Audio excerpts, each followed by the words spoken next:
Herkese merhaba arkadaşlar, kanalımıza hoş geldiniz. Sıkıyorsa boşat. Arzu Sabancı'nın katı kanunlar koyduğu ve bunun aşarsa evlenmelerini kabul etmeyeceğini sosyal medyadan duyurdu.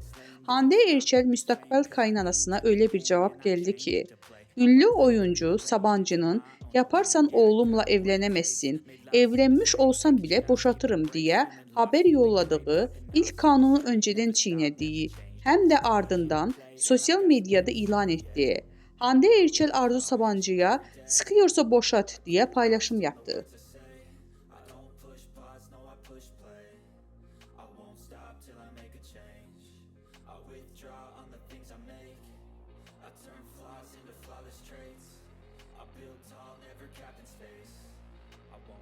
Till I hear him say